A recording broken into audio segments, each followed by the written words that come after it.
د افغانانو لپاره دوه مهم خبرونه. لومړی د ویاړ او افتخار خبر دا دی چې یو افغان پیلوټ له بهر څخه بیرته خپل هیواد ته راستون سو. خو بل د شرم خبر دا دی چې بهر کې پولیسو پخوانۍ وکیله مریم سما نیولې. دا چې څنګه بشپړ حال را سره همدغه روانه ویډیو کې کتلی سي. سلامونه قدرمنو لیدونکو، زموږ مشال پریس یوټیوب چینل ته ښه راغلاست. د هیواد د هوایي پوځ یو بل پیلوټ بیرته هیواد ته راستون سوی دی.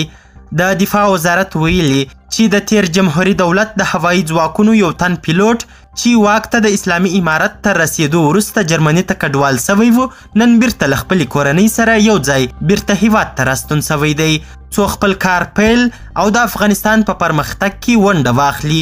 دفاع وزارت ټینګار کړی دی چې دوی له ټولو هغو مسلکي کدرونو او هیوادوالو چې د دشمن د تبلیغاتو ښکار سوي او له هیواده بهر ته یې پناه وړې هیله کوي چې هیواد ته راستانه سي او د دولت په بشپړ ملاتړ سره په سوله او امن کې خپل کار او ژوند ته دوام ورکړي.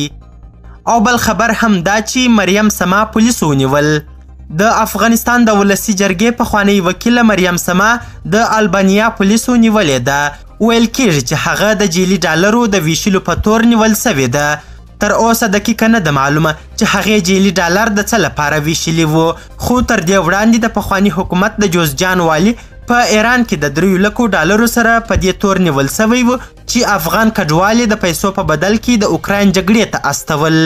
قدرمنو لیدونکو، ډیره زیاته مننه چې ویډیو مو تر اخري شیبو وکتل. د لا زیاتو او په زړه پورې خبري مطالب لپاره زموږ همدغه مشال پریس یوټیوب چینل سبسکرایب کړي. یادونه قدرمنو لیدونکو، زموږ د مشال پریس یوټیوب چینل ویډیوګانې پر فیسبوک باندې په لایف ډول خپرول منع دي. د خپرولو په صورت کې مجبور یو چې ریپورټ واستوو.